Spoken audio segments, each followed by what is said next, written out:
I'm one of the most skeptical people I know. I don't believe in ghosts or any other paranormal stuff. I'm quick to dismiss stories that seem fake or at the very least fabricated. That's why I'm completely at a loss for words at what happened to me just weeks ago. I wanted to write all of this while it was fresh in my mind. I can't explain what happened to me, and to be honest, I'm still terrified. I thought to myself, maybe if I write what happened to me and share it with the internet, maybe someone out there can explain what happened. Well, hopefully somebody out there can explain. My friend Steve and his wife were going out of town for the weekend for their anniversary. The two of them don't travel alone a lot because they have 2 children and a dog. I know for some people that's a first world problem, and you're correct. But Steve isn't struggling financially. He built this massive home in the middle of nowhere because he likes privacy, and if you're fortunate enough to do that, I can't blame you. Well, for Steve and his wife, the stars were about to align perfectly. The 2 kids were going out of town for some type of school trip. So they were going to be alone with just the dog. When Steve told me all of this, I insisted on going over and watching the dog for the weekend so he and his wife could go on a romantic weekend getaway. He agreed, and the plan was set in stone. I would be watching his beautiful golden retriever for the weekend. I made my way to the house on Friday afternoon.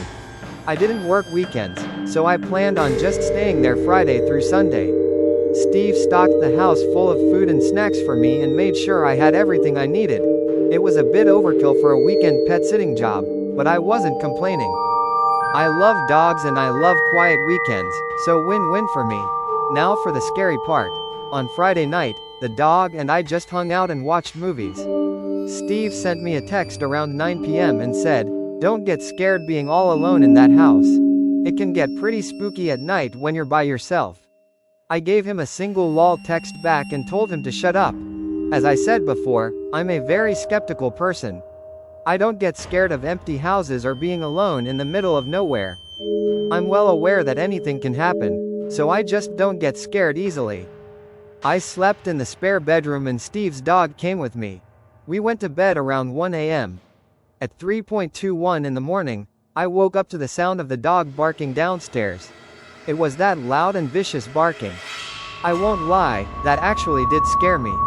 But more of the surprise scare, not that scared out of my skin kind of scare. I made my way downstairs, and the entire time, the dog never stopped barking. I finally found the dog in the kitchen, barking at the door that led to the basement. All the hair on his back was standing straight up, and the dog looked incredibly spooked by something. I was calling his name and trying to calm him down, but he just wouldn't stop barking. I grabbed the doorknob, and this sent the dog into a spiral. He was now running back and forth barking and just going insane. Of course, my first thought was maybe some kind of intruder in the basement. Possible, but unlikely. Steve has all that super fancy security equipment, so breaking in is not something that's easy. I grabbed a big knife from the kitchen and opened the door. The dog ran to the doorway but didn't go down into the basement. He just stood at the frame and growled, his hair still sticking straight up. I turned the light on and descended the stairs. I started yelling a bunch of stuff, pretending to be a lot tougher than I am, but I heard or saw nothing down there. I tried calling the dog down into the basement, but he wasn't moving. I even went as far as to look all around the basement to give my mind some peace. It's a finished basement, so I looked in closets in every corner, behind furniture, and even in the bathroom that's down there. No intruder and no evil ghosts. The only thing I did notice was how unreasonably cold it was down there. I know it's a basement, but I've been down there a million times and it's not that cold. Even in the dead of winter, it's never that cold. At the end of the day, a cold basement is no reason to freak out and run away. I spent the rest of the night in the living room. It took a while, but the dog finally calmed down and we both fell asleep again. The next day, the dog was completely fine. We played outside for a while and I just spent most of the day listening to music and watching movies. I went down in the basement at one point during the day, and the temperature was completely normal. It felt like the rest of the house. I didn't really spend much time giving a thought, and just went about the rest of the day. That night, I decided to stay on the couch, just in case the dog had another basement door incident. I wanted to stay up later, but I ended up falling asleep while watching a movie. Once again, at almost the exact same time, I woke up to the dog throwing a fit and barking like the house was on fire or something. I stormed into the kitchen, and again I tried getting the dog to stop barking, but he wouldn't listen for the second night in a row.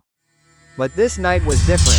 I didn't think it was possible, but the dog was even more erratic that night than he was on the previous night. I knew nothing was down there, so I told him repeatedly that it was okay. It was like I wasn't even there. When I grabbed the doorknob this time, instead of continuing to bark, he started to cry and whimper. It was the strangest thing. I let go of the knob, and when I tried to console the dog, he started barking again. I was annoyed and confused. One last time, I grabbed the knob and went downstairs. Again, the dog started to cry and still wouldn't follow me into the basement. This time was different. It was still cold down there, just like the previous night, but this time it stunk so badly. I don't know how to describe the smell other than just bad. But perhaps the weirdest thing was that some of the pictures he had on the wall of his family were knocked over, and the bar stools down there were also knocked to the ground. Other than that, nothing else was misplaced or destroyed.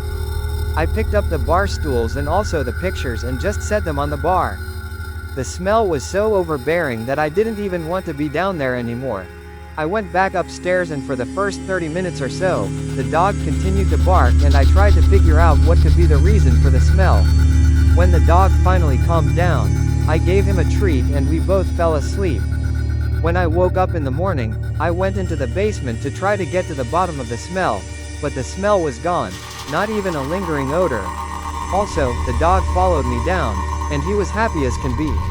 For 2 nights, that dog refused to come into the basement with me, but today, he went down there without a care in the world. I was completely stumped. I had no clue what had happened the previous 2 nights. Steve got home around 1 in the morning, and as you may expect, his dog was jumping for joy. His wife took the dog outside, and I started catching up with Steve for a bit.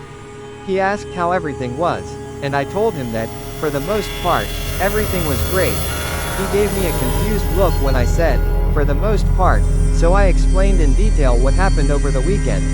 I totally expected him to laugh and assume I was playing a joke on him, but he didn't laugh. He didn't even smile, he just stood there. He finally looked down and told me that, occasionally, when the dog was a puppy, he would have these barking fits and just go crazy barking at that door. Apparently he hadn't done it in years, so Steve forgot about it. They never knew the reason, but then one night he just stopped doing it. I could tell Steve was freaked out, a lot more freaked out than I was. We talked about it for a little longer, but ultimately I kept telling Steve not to worry, and it's probably nothing. It's been 2 weeks and I have not been able to stop thinking about it. Steve told me that since they've been home, the dog has been completely normal and has had no basement door episodes. I've tried looking into it myself, but I haven't found anything that could logically explain what happened. Just when I think I may have found something that sort of explains what happened, once I add everything up, it doesn't make sense. So what's the deal? Can someone out there explain to me why that dog was acting this way? What was the smell, and where did it come from? I need help, people. I'm losing sleep, and I don't even live in that house. I just want some sort of answer. I don't know if this is considered your typical scary story, but it's definitely freaky and very unnerving. The more time that's gone by, the scarier it becomes for me. I'd love to share it and see what people think. It was a few years ago now. I had just broken up with my boyfriend and moved into this cute little apartment. It was an entire apartment complex. The complex itself was beautiful, quiet, and elegant. I quickly made friends with neighbors and several of the other tenants. It was just a nice and friendly little community. A few months into my lease, I thought I heard the sound of running coming from the hallway one night when I was getting ready for bed. I looked out the peephole of the door, but didn't see anything. There weren't any kids in my building, so I couldn't imagine who would be running at that hour, but strange things happen. So I didn't question. The next few nights, I heard the sound again. I didn't get up and look, because it just didn't seem that important to me at the time. It's worth noting that my apartment is on the ground level, and my windows face a beautiful courtyard. The door to the apartment is still inside the building, and you need a key to get into the building. It took a little while to get used to the windows being at ground level at first, because if you wanted to, you could come right up to my bedroom window. I will say that I wasn't worried about anybody in this community doing that. I'm just stating that it was something on my mind when I first moved in. However, that information is about to become relevant, because one night, I woke up to what sounded like giggling outside my bedroom window. It was weird for sure, but I just figured some kids were acting stupid and hanging out too close to my window. I tapped the window glass and made a loud shushing noise. The giggling stopped for just a second, and then a faint tapping sound could be heard on the other side of the glass. It freaked me out, but I wasn't about to let some kids have that satisfaction over me. Once I composed to myself, I grabbed the curtain and whipped it open. There was nobody there. I was looking at the quiet night courtyard and nothing more. Even if some kids were out there, I have no idea where they would have gone that fast. I closed the curtain and shrugged it off. I wasn't about to let some kids ruin my sleep. This weird giggling outside my window continued for a few nights. I just learned to ignore it. I have young nieces and nephews, and usually when I ignore their stupid pranks, they stop doing whatever they're doing. That was my plan with these giggling kids. I assumed that if I just stopped acknowledging them, they would stop trying to mess with me, and unless they gave me a reason to report them, I wasn't going to bother the apartment complex manager with this. I think it was 2 days later while I was at work that I received an email from the complex manager. She seemed short in the email. She asked if I could stop at the main office when I got home from work. She had to show me something and she claimed it was urgent. I told her I could stop by after work. I remember all day long being stressed about it. I was worried my rent money didn't clear or something like that. When I showed up, she told me to lock the door. She started talking quietly, almost in a whisper. This one guy who works in the security office came in and sat next to me. The manager told me that while the security guard was monitoring some footage, he came across this. She showed me security camera footage of the hallway where my apartment is located. Around 2 in the morning, 2 small hooded figures approached my door. They looked about the size of children who were maybe around 10 or 12. They were just standing there in the grainy footage. It looked like they were standing about an inch away from the door.